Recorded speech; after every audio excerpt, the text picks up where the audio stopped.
tejidos a partir de sus precursores, activando procesos biosintéticos en diferentes tejidos a partir de sus precursores.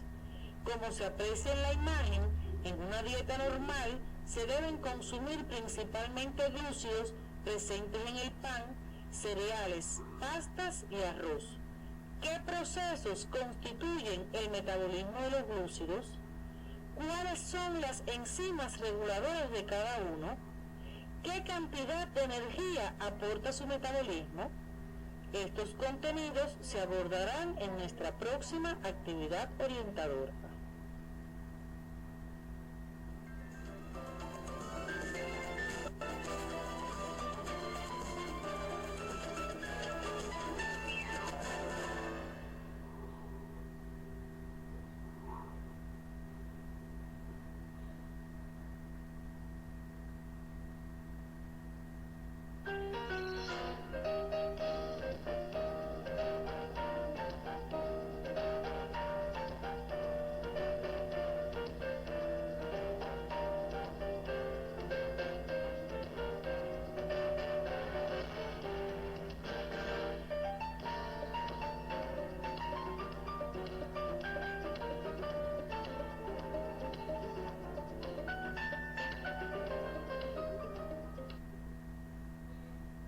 Saludos a todos.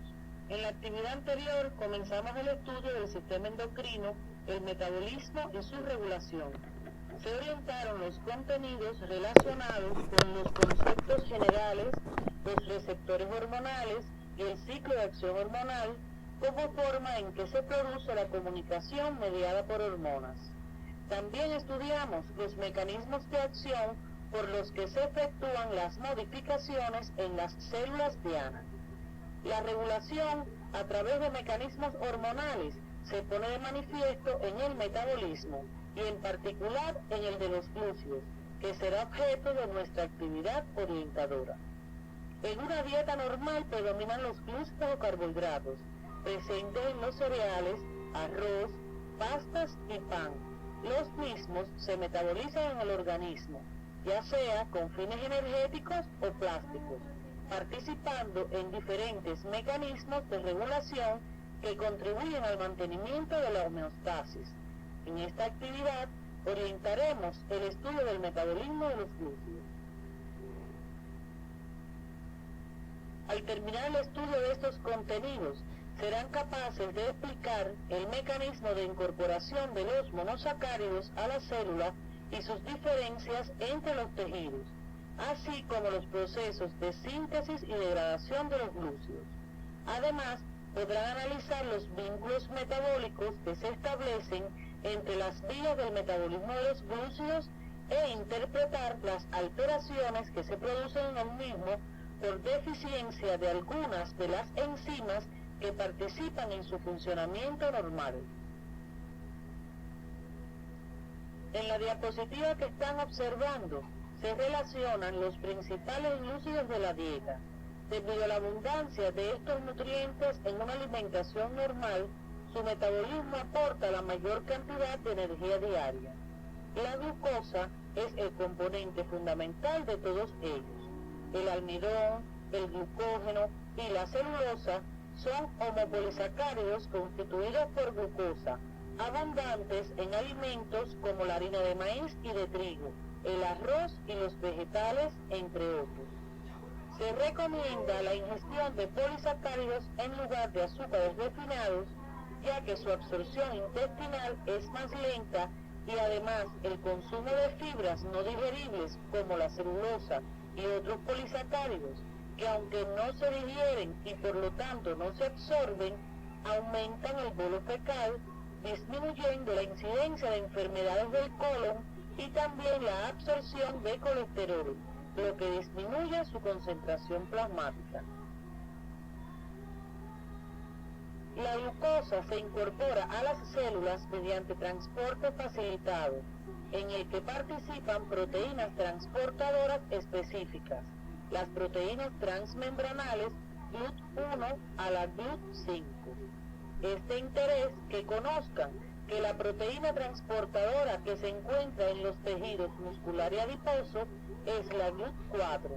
Está incorporada a la membrana de vesículas intracelulares y pasa a formar parte de la membrana plasmática al fusionarse con la misma en presencia de insulina. Esto explica la necesidad de la insulina para la entrada de la glucosa a estas células y su importante papel en el control de la glicemia. También explica que el resto de los tejidos no necesiten de insulina para la entrada de la glucosa. Sobre estos transportadores deben profundizar en su libro de texto. Después de incorporada a las células, la primera reacción que experimentan los monosacáridos es su fosforilación inicial, catalizada por enzimas denominadas fosfotransferasas, en presencia de ATP como donador del grupo fosfato. Existen varias fosfotransferasas con especificidad distinta para el sustrato y para el tipo de enlace que forman. Un ejemplo de ellas es la hexoquinasa, que se encuentra en todos los tejidos y cataliza la fosforilación de varias hexosas como la glucosa, la manosa, la galactosa y la fructosa. Aunque su acción más importante es la transformación de la glucosa en glucosa 6-fosfato. La hexoquinasa es inhibida por el producto de su acción, es decir, por la glucosa 6-fosfato. La alta afinidad de la hexoquinasa cerebral por la glucosa permite que este órgano incorpore glucosa para su fosforilación, aun cuando ésta se encuentre en muy bajas concentraciones sanguíneas. En la diapositiva se observan las diferencias entre la hexoquinasa ya estudiada y la glucoquinasa. La glucoquinasa es específica del hígado y tiene baja afinidad por la glucosa. Esto permite almacenar glucosa en forma de glucógeno cuando la misma está aumentada en sangre. Otra diferencia es que la glucoquinasa es inducida por la insulina y no resulta inhibida por la glucosa 6-fosfato, mientras que ocurre lo contrario con la hexoquinasa. Deben profundizar en estos contenidos siguiendo las orientaciones del CD de la asignatura. La importancia de la fosforilación inicial es que para que la glucosa u otro monosacárido pueda seguir cualquier vía metabólica, debe permanecer dentro de la célula, ya que una vez fosforilados no son reconocidos por su transportador, además de ser metabólicamente más activos y poseer un potencial energético más elevado. Una vez fosforilada la glucosa, puede seguir diferentes vías metabólicas en dependencia de las necesidades del organismo, ya sea la síntesis de glucógeno después de una dieta abundante en glúcidos o la vía glicolítica cuando se necesita energía metabólica, por ejemplo, para el ejercicio físico. Seguidamente estudiaremos el metabolismo del glucógeno. La reserva energética constituye una ventaja importante para la supervivencia. Disponer de ella determina que podamos alimentarnos de forma discontinua y utilizarla cuando sea necesario. El compuesto glucídico que cumple con esta función de almacén de energía en los animales es el glucógeno. Este es capaz de conservar aproximadamente 600 kilocalorías en el hígado humano aún después del ayuno de una noche. Es necesario recordar que el glucógeno es un homopolisacárido que tiene como precursor a la glucosa. Se almacena en el hígado y en el músculo en forma de inclusiones citoplasmáticas denominadas gránulos de glucógeno. Esta forma de almacenamiento tiene gran importancia biológica, ya que las moléculas de glucógeno son grandes, no difunden y por tanto disminuye la presión osmótica, lo que favorece su almacenamiento hepático. Su estructura ramificada favorece su mayor empaquetamiento y por lo tanto que se almacene mayor cantidad de energía en un menor volumen. Las ramificaciones aportan mayor cantidad de extremos reductores, los cuales constituyen el sitio de acción para las principales enzimas que lo metabolizan. La glucogénesis es el proceso de síntesis de glucógeno a partir de la glucosa 6-fosfato. En la diapositiva pueden observar sus características generales. Esto ocurre en el citoplasma de todas las células del organismo, pero es especialmente relevante en el hígado y en los músculos. Se lleva a cabo por adición secuencial de moléculas de glucosa, es decir, es un proceso gradual. Los precursores deben estar en forma activada. En este caso, la glucosa debe convertirse en UDP-glucosa, que es la donadora de residuos glucósidos. La síntesis está acoplada a la hidrólisis del pirofosfato. ¿Cómo ocurre este proceso? La glucosa 6-fosfato, producto de la fosforilación inicial por acción de la enzima fosfoglucomutasa, se convierte en glucosa 1-fosfato. La glucosa 1-fosfato reacciona posteriormente con el UTP para formar UDP-glucosa más pirofosfato. Esta reacción es catalizada por la enzima glucosa 1-fosfato uridil transferasa. La hidrólisis posterior del pirofosfato por una pirofosfatasa favorece energéticamente el proceso. En la síntesis de glucógeno intervienen varias enzimas, pero la más importante es la glucógeno sintetasa, capaz de alargar una cadena preexistente que tenga al menos 7 moléculas de glucosa. Es por esto que para comenzar la síntesis del glucógeno hace falta la proteína glucogenina, que funciona como primer o cebador, aportando el extremo a partir del cual comienza su acción la glucógeno sintetasa. Esta proteína se separa solo después que el gránulo de glucógeno ha alcanzado determinado tamaño. En esta diapositiva se representa la formación de los enlaces alfa-1,4 glicosídicos por la acción de la enzima glucógeno sintetasa.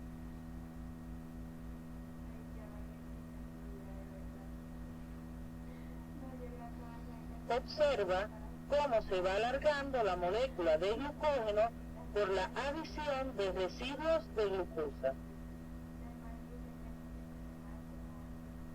Este polisacárido es ramificado y se precisa de otra enzima cuya actividad consiste en transferir un oligosacárido de unas 6 a 7 unidades de glucosa desde el extremo 4 de la hebra en crecimiento hacia un resto de glucosa mediante un enlace glicosídico alfa-1,6.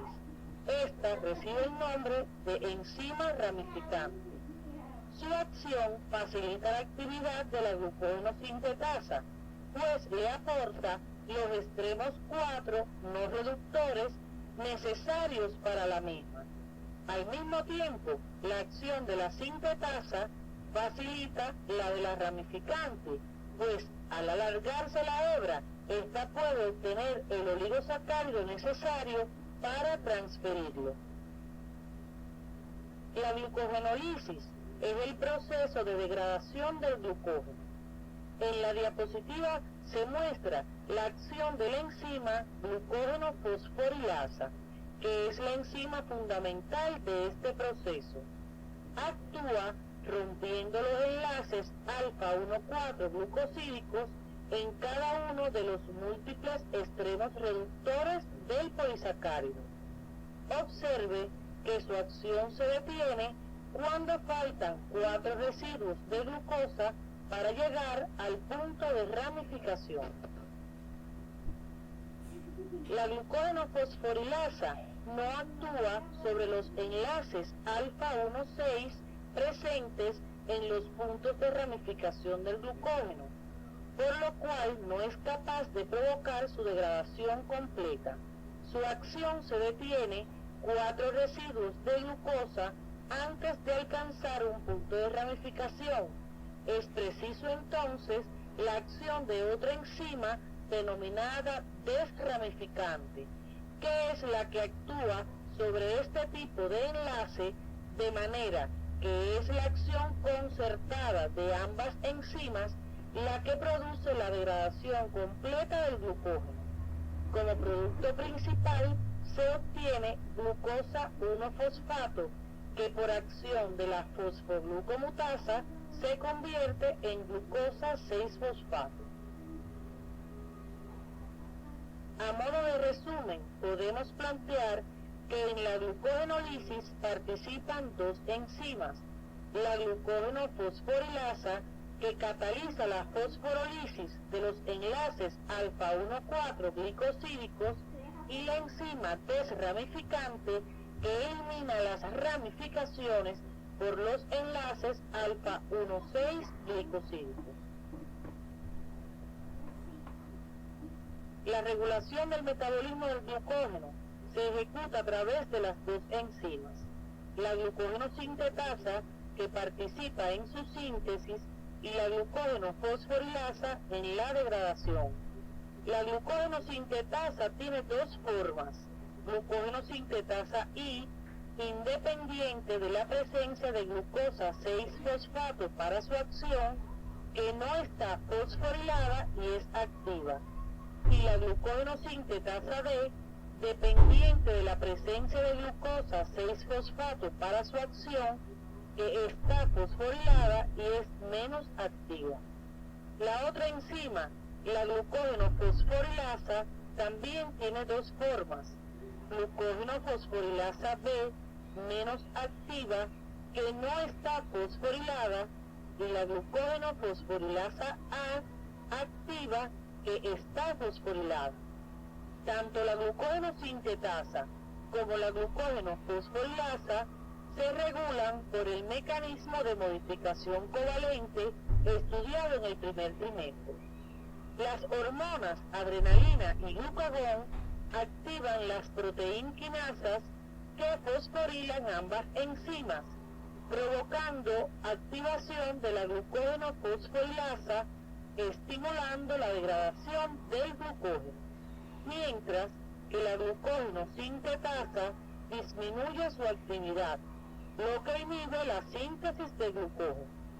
La hormona insulina provoca la desfosforilación de las enzimas. En consecuencia, la glucógeno fosforilasa se hace menos activa y la glucógeno sintetasa se activa, lo que favorece la síntesis de glucógeno. Es decir, hormonas como la adrenalina y el glucagón favorecen la degradación del glucógeno, mientras que la insulina estimula su síntesis. Estos aspectos deben profundizarlos por su libro de texto y por las orientaciones que aparecen en su CD. A continuación les mostramos un resumen de la regulación de ambos procesos.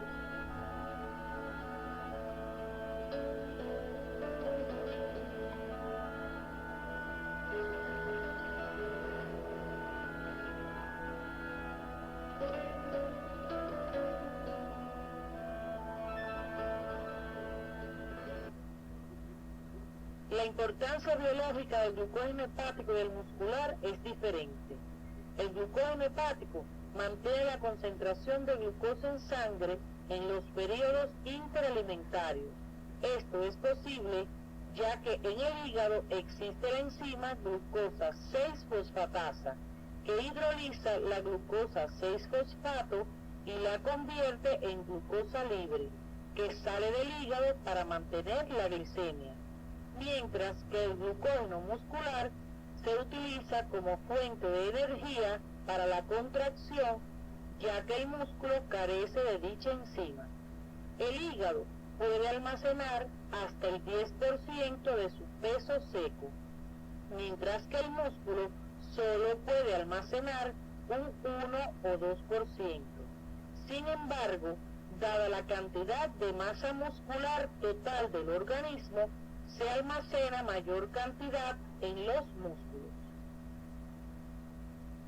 Para que la glucosa pueda pasar a la sangre, tiene que perder su grupo fosfato. En el hígado, el riñón y el intestino existe una enzima que cataliza la separación del grupo fosfato, la glucosa 6-fosfatasa.